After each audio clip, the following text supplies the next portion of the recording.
창세기 14장 10절부터 16절까지 같이 읽겠습니다. 아멘. 아브라함이 갈대아우를 떠나고 애굽에 갔다가 다시 가나안에 들어와서 첫 번째 한 일은 롯과 헤어진 거였어요. 그의 모든 재물이 많아져서 같이 할 수 없어서 롯과 헤어졌습니다. 롯과 헤어지고 난 다음에 그 13장 14절에 보시면 하나님이 아브라함에게 말씀하세요. 너의 동쪽, 서쪽, 남북을 다 봐라. 그 땅을 내가 너에게 줄 것이다. 그리고 쭉 다녀봐라. 그 지역을 내가 너에게 땅과 지역으로 허락할 것이다 라고 말씀을 하세요. 그러면서 18절에 보시면 아브라함이 장막을 옮겨서 어디에 있냐면 헤브론에 거주합니다. 헤브론. 이 헤브론에 거주하는데 롯은 소돔과 고모라로 갔고 이 아브라함은 그 헤브론을 갔어요. 헤브론은 어디 있는 거냐면 예루살렘 밑에 있어요. 예루살렘 밑에 산지, 산 꼭대기에 있어요. 산 꼭대기. 해발 600, 800m 이런 지역, 높은 지역에 있습니다. 그런 산 꼭대기에 있었고 롯은 이제 이 낮은 땅에 이렇게 거했죠. 낮은 땅이 살기 좋고 높은 땅은 살기가 그렇게 별로 좋지 않아요. 방어하기에는 높은 땅이 좋겠지만 사람이 먹고 살기에는 산에는 그렇게 먹을 게 별로 없겠죠. 근데 거기서 보시면 13장 맨 마지막에 보시면 아브라함이 헤브론에서 여호와를 위해서 뭘 했냐면 제단을 쌓았어요. 바람직한 일이죠. 하나님 앞에 칭찬 들을 만한 일이에요. 칭찬 들을 만한 일이고 좋은 일인데 참 이상하게도 하나님 앞에 칭찬 들을 일을 하고 나면 그 다음에 뭐가 올까요? 그러니까 이론상으로는 칭찬 들을 일을 하고 나면 그 다음에 칭찬 받을 만한 뭔가 상이 와야 돼. 상이 와야 된다고요. 상이 와야 되는데 하나님 앞에 제단을 쌓고 하기 힘든 걸 했는데 하나님 앞에 칭찬 들으면 무언가 그 사람이 복이 열리고 길이 열리고 하늘에서 물질이 떨어지고 주변에서 막 돈을 막 주고 이런 일이 벌어져야 되는데 이상하게 항상 어떤 하나님 앞에 큰 일을 하고 나면 하나님이 그 사람을 꼭 달아보는, 테스트해보는, 시험해보는 일이 반드시 와요. 그러니까 좋은 일이면 내가 하나님 앞에 내가 큰 일을 해야지, 내가 하나님 앞에 언제나 결단을 했어요. 그러면 그 결단하고 나면 너 참 잘했다. 내가 너 용돈 줄게 하고 100만 원, 1000만 원 막 들어오고 어디 가서 길을 가다가 돈도 막 줍고 뭘 했는데 갑자기 일이 잘 열리고 이러면 좋은데 하나님이 그 사람에게 꼭 힘든 길을 딱 줘요. 그래서 너 이거 어떡할래? 이 길을 네가 어떻게 해결할래? 이 길을 네가 어떻게 뚫고 나갈래? 라고 하나님은 반드시 그 사람 앞에 장애물을 둬요. 이게 참 역설이에요. 우리의 상식적으로 보면 하나님 앞에 칭찬 들을 일을 했으면 칭찬이 와야 되고 그 칭찬에 대한 보상이라는 게 와야 돼. 보상이라는 것이. 그런데 하나님은 그 보상을 그냥 주는 것이 아니라 그거 잘했어. 내가 이거만큼 줄게가 아니라 오케이 잘했어. 그러면 너 이거 한번 해봐. 이거 한번 이 길 한번 뚫어봐. 이 문제 한번 해결해봐. 이 어려움 한번 해결하고 이 어려움 한번 네가 극복해봐. 그러고 나면 내가 거기에 2배를 내가 너에게 줄게. 라고 하나님은 항상 우리에게 시험 문제를 탁 던져줘요. 이게 오늘 또 14절이에요. 14장이에요. 13장에 제단을 쌓았더라 하고 그러면 14장에 좋은 일이 벌어져야 되는데 무슨 일이 벌어지냐면 이 롯이 들어갔던 소돔성과 그 주변에 있는 사람들이 다 전쟁이 일어났어요. 전쟁이 일어나서 누가 휩쓸리게 되냐면 롯이 휩쓸리게 되고 아브라함이 휩쓸리게 돼요. 이 사람들 전쟁 아니에요. 자기들 전쟁 아닙니다. 자기들 싸움 아니에요. 다른 사람들이 싸우는 건데 내가 거기에 그냥 휩쓸린 거예요. 내 의지와 전혀 상관없이 내가 그냥 휩쓸려 간 거예요. 제가 그전에도 한번 말씀드렸지만 그 윷놀이를 하면 윷판이 이렇게 있죠. 윷판은 고정되어 있어요. 그러면 뭐가 움직이죠? 윷판 위에 말들이 움직여요. 도, 개, 걸, 윷 해가지고 말이 2개가 없고 뭐 3개가 하고 이 윷판 위에 있는 말이 움직입니다. 약하게 해놓으세요. 맨 왼쪽 버튼을 누르면 약하게가 됩니다.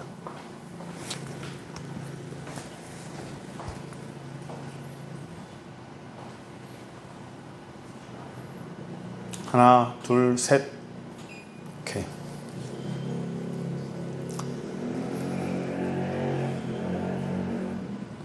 그래서 하나님께서 이 사람을 그렇게 테스트하신 다음에 통과하는지 안 하는지를 우리에게 보시면서 그 상급을 우리에게 주시는 거예요.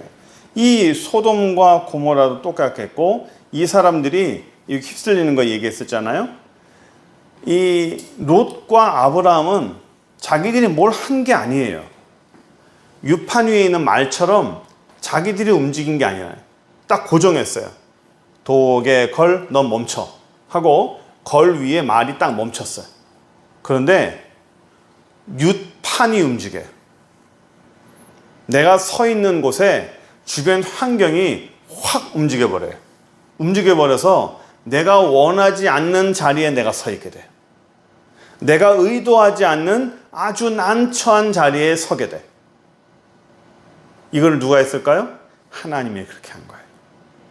하나님은 우리가 있는 그 말을 움직이지 않고 주변 환경, 윷판을 바꿔버려요.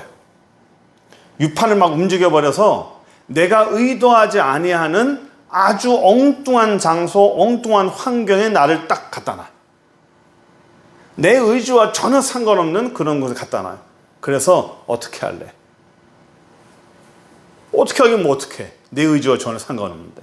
롯이 어떻게 됐냐면 그 사람들, 그 주변의 성들의 그 왕들의 전투에 롯이 있는 소돔성의 그 왕이 져가지고 롯이 있는 그 장소 사람들이 전부 다 포로로 끌려갔어요. 내가 싸운 게 아닌데 내가 속한 왕이 전투에 패배했다는 이유만으로 나도 패배자가 돼서 끌려갔어요. 14절 볼까요? 14장 14절 아브라함이 그의 조카가 사로잡혔음을 듣고 집에서 길리고 훈련된 자 318명을 거느리고 단까지 쫓아갔어요. 그리고 그와 그의 가신들이 나누어서 밤에 그들을 쳐부수고 담에서 왼편 호박까지 쫓아가서 그 모든 빼앗겼던 재물과 자기 조카 롯과 그의 재물과 부녀와 친척들을 어떻게 했어요? 다 찾아왔어요. 다 찾아왔어요.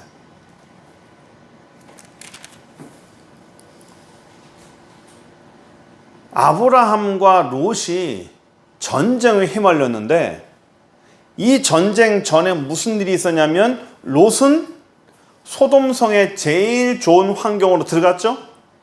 그렇죠? 제일 좋은 환경으로 들어가서 그리고 나중에 뒤에 보시면 이 롯이 그 지역에 어떤 굉장히 중요한 인물이 됐다고 얘기했잖아요. 그러니까 이 소돔성에 들어가서도 아마 돈을 많이 벌었을 것이고 거기서도 유지가 됐습니다. 축복을 받았겠죠? 아브라함은 어떻게 축복받았죠? 네가 있는 모든 땅들은 네가 다 가져가라. 전부 다 가져가라. 그런데 성경을 보면요, 이 굉장히 아름다워 보여요. 이 13장 14절부터 쭉 보면 헤브론을 주변으로 있는 네 눈에 띄는 모든 걸 내가 너한테 다 주마 라고 했지만 사실 헤브론을 중심으로 한 그 주변은요 아무것도 없어요. 농사도 못 짓고요. 산속에서 무슨 농사를 짓겠습니까? 산 위에서? 우리가 산 생각하면 산에 막 나무가 막 울커지고 뭐 먹을 것도 많고 뭐 움직이는 것 같고 이런 게 아니고요. 이스라엘 산은 그냥 아무것도 없는 돌산이에요. 비 어쩌다 와도 1년에 뭐 한두 번 와도 뭐 그냥 사막이니까 그냥 물 다 흘러내리고요. 농사 못 져요. 유일하게 유목 생활밖에 못 합니다. 거기서 무슨 재산 형성합니까? 성경을 보면 굉장히 뭐 넓은 땅을 하나님이 주신 것 같지만 아무 쓸데가 없는 거예요. 아무 쓸데가 없는 거를 받았다고요. 그런 환경이 우리가 기도했을 때 뭔가 하나님이 큰 걸 주신 것 같은데 가만 보니까 뭐 하나님이 주신 게 별로 뭐 영향가가 없어. 하나님이 내게 허락한 것이 보니까 뭐 이만큼 기대했는데 하나님이 내게 주신 거는 내가 기대하는 거에 10분의 1도 안 돼. 그러면 하나님이 응답한 거예요, 안 한 거예요? 근데 자기 양에 안 차겠죠. 사실을 보면 우리가 이 14장, 24절 이후를 우리가 생각하기 전에 먼저 13장에 있는 아브라함이 하나님이 주신 응답을 먼저 생각해 봐야 이게 문제가 해결이 돼요. 13장에서 하나님이 아브라함에게 응답을 했단 말입니다. 축복을 줬어요. 근데 그 축복이 그렇게 좋은 게 아니에요. 사람 눈에 보기에 그렇게 좋은 게 아니에요. 그러니까 우리는 우리의 기준으로 봤을 때 하나님이 내게 축복해 주면 최소한 내가 뭐 집을 사거나 뭐 내 명예를 올리거나 무언가 누가 봐도 야, 저 사람 참 축복받았다. 누가 봐도 저 사람 좀 재물에 운이 있었고 뭔가 좀 잘 풀렸구나 라고 하는 어떤 그런 인식이 그 사람한테 있어야 된다고 우리는 생각을 해. 그런데 실상은 그런 환경이 우리 기준에 맞지 않는 거예요. 그러면 하나님의 응답이 마음에 안 들까? 한번 생각해 봐야 되는데 문제는 14절 이후에 보세요. 아브라함이 그 조카 롯이 끌려갔죠. 포로로 끌려가면 남자들은 끌려가는 중에 대부분은 죽어요. 남자들은 죽이고 또는 그들을 분사로 해서 노예로 팔아버리거나 또는 그 양들만 가져갑니다. 그러니까 노예로 포로로 끌려갔다는 얘기는 그리고 어디로 끌려간 줄 알고 어디로 간 줄 알고 그 롯이 그의 실상이 그의 생명이 어떻게 된 줄 알고 쫓아갑니까? 자기와 주변에 있는 사람들 가신들 전부 다 모아가지고 우리 여기 보시면 아브라함과 그 주변 사람들 동맹한 사람들이 있죠. 동맹한 사람 이 사람 저 사람 싹 갔는데 세상에 공짜가 어디 있어요? 전투를 하는데 전혀 다 상관없는 사람들이 전투잖아요. 전혀 상관없는 사람들의 전투에 우리가 들어가는 거예요. 근데 목숨 걸고 들어가라. 가서 뭐 하냐? 그 사람들하고 싸우지 말고 내 조카 롯만 꺼내와라. 그냥 자기의 주인이란 이유만으로 가지는 않아요. 세상에 공짜는 없으니까. 또 주변에 동맹한 사람들한테 뭔가를 줘야 됩니다. 제가 이걸 왜 보려고 그러냐면 사람들은 아무리 내 조카라 할지라도 내가 손해보는 짓은 잘 안 해요. 굉장히 복잡한 일이에요. 힘든 일이에요. 가도 살아있을지 말지 확신이 없어요. 근데 어떻게 해요? 일단 가요. 일단 가서 어디까지 가냐면 단까지 간대요. 단까지. 밑에 헤브론에서 단까지 한 140km. 140km를 뭐 말 타고 갔든지 낙타 타고 갔든지 그렇게 짧은 거리는 아니에요. 거기를까지 가서 롯을 구해오고 재물 다 가지고 왔어요. 결과적으로 그랬지만 모른 척해도 된다는 거예요. 제가 이걸 어떻게 전달했으면 좋을까 고민을 했는데 보세요. 이게 아브라함 입장에서는 이게 골치 아픈 일이에요. 쉬운 일은 아니라고요. 어려운 일이라고요. 이거를 어떻게 해결해야 될지 답답한 일이라고요. 이 문제를 어떻게 해결해야 될지 암담한 일입니다. 우리는 성경을 보니까 오케이 사람들 다 모아서 쫓아가 라고 하니까 우리는 쉽게 쫓아가서 구해왔구나 라고 생각하겠지만 한번 여러분 입장에서 한번 대해보세요. 좀 뺏겨갔다. 포로로 끌려갔다. 저기는 군대가 있다. 저를 어떻게 빼내오지? 외교로?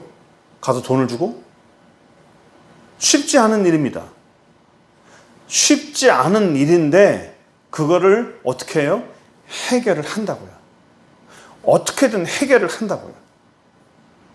이거는 우리의 신앙에서도 굉장히 중요한 일이지만 아브라함이 내가 힘든 것을 내가 그걸 극복하고 그를 해결했을 때 이 뒤에 보시면 아브라함의 그의 어떤 자산이 확 늘어나는 걸 볼 수 있어요. 하나님이 뭘 테스트를 하냐면 아브라함이 자산이 이만큼 있어요. 그런데 어떤 힘든 일을 그에게 주고 어려운 봉착된 일을 주면서 너 이거 해볼래? 이거 해결해볼래? 네 조카도 잡혀갔다. 어떻게 해결할래? 내 거를 다 내놔서 사람들 다 모아서 군대를 가지고 그걸 가서 해결을 하자. 잡아왔죠? 돌아왔죠? 중요한 건 뭐냐면 해결을 했다는 거예요. 해결을 했다는 거. 내가 힘든 일을 해결을 했다는 거예요. 사람은 어려운 일을 해결할 때 나도 크고요. 내 주변에 있는 자산도 커지는 거예요. 왜 그러냐면 하나님이 제단 산 이후로 하나님이 아브라함에게 주신 테스트예요. 제단 산 이후로 하나님이 아브라함에게 주신 시험이에요. 이것을 아브라함은 통과해서 그 뒤에 보면 쫙 늘어나요. 아브라함의 자산이. 그냥 늘어나는 게 아닙니다. 그의 군대도 엄청나게 늘어납니다.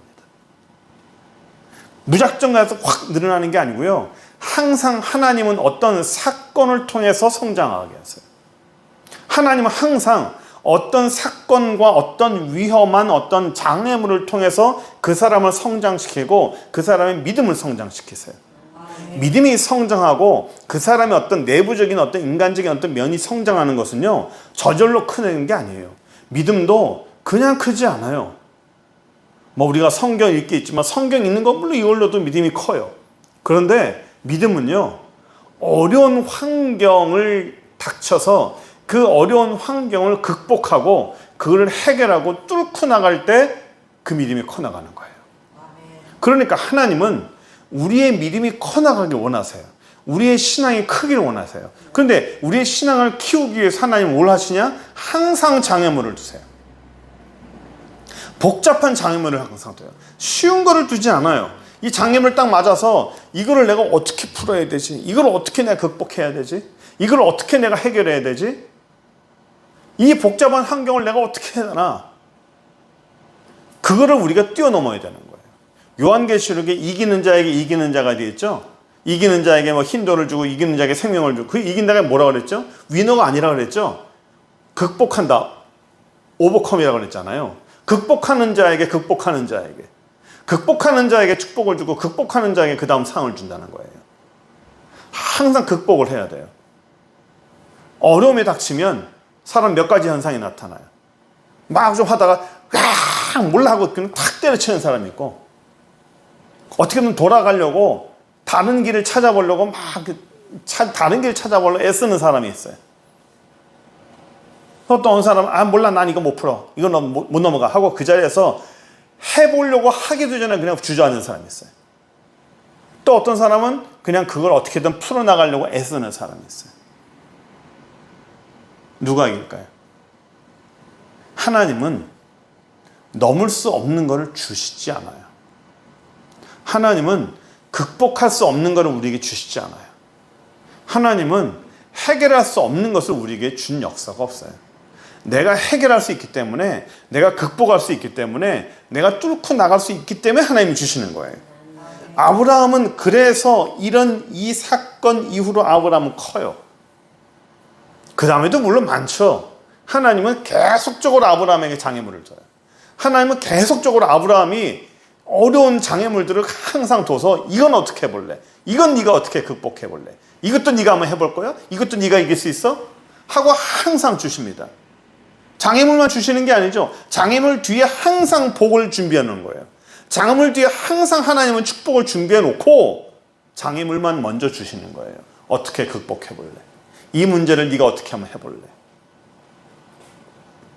우리가 학교 다닐 때 수학을 포기하면 안 되는 이유가 수학 문제라는 것은 곧 인생의 문제가 같거든요. 아무리 어려운 문제라도 어떻게든 하면 풀리게 돼 있다는 그런 자신감이 중요하거든요. 어떤 문제든 난 풀 수 있다. 어떤 문제든 나는 해결할 수 있다는 굉장히 그게 중요합니다. 하나님께서는 우리 인생 속에서 우리가 어려운 수학 문제 맞듯이 어려운 문제는 많이 닥칠 거예요. 정말 하나님 앞에 좋은 일을 많이 해요? 하나님 앞에 성경을 많이 읽어요? 그러면 하나님은 축복받을 만한 그런 기회를 주세요. 문제 해결할 수 있는 힘을 주시고요. 아멘. 그 문제를 이길 수 있는 환경을 하나님 주세요. 그런 마음을 주시는 거예요. 그래서 우리로 하여금 이게 단단해지고 강건해지고 일어서는 능력을 우리에게 갖게 하는 거예요. 아멘. 하나님은 우리에게 바나나를 그냥 던져주지 않아요. 바나나를 깔 수 있는 그런 환경을 우리에게 주세요. 배고픈 환경을 주시는 거예요. 그러니까 우리로 하여금 하나님이 우리에게 어떤 환경을 주든지 어떤 장애물을 주든지 그 장애물을 우리가 항상 이기고 극복하고 넘어가서 그 다음에 주시는 하나님의 큰 축복을 받아 누리는 저 여러분들에게 바랍니다. 아멘. 기도하겠습니다. 전능하신 하나님 감사합니다. 예수 안에서 저희를 인도하여 주시고 믿음으로 살게 하시니 감사합니다. 우리의 삶에서 아브라함에게 수많은 하나님의 장애물과 또 어려움을 주시면서 그것을 극복하고 넘어서면서 하나님이 인정하는 그런 사람이 되었고 그런 축복의 사람이 되었습니다. 우리 모든 사람들도 모든 것들이 순탄하고 모든 길들이 형통한 것만 아니라 하나님이 우리에게 주신 그 장애물을 극복할 때 그것을 넘어설 때 그것을 극복할 때 하나님이 우리에게 큰 축복과 큰 은혜를 주는 줄 믿습니다. 우리로 하여금 강력하게 이기게 하여 주시고 넘어서게 하여 주시고 극복하는 믿음의 삶 될 수 있도록 주여 인도하여 주옵소서. 예수 그리스도의 이름으로 기도드립니다. 아멘.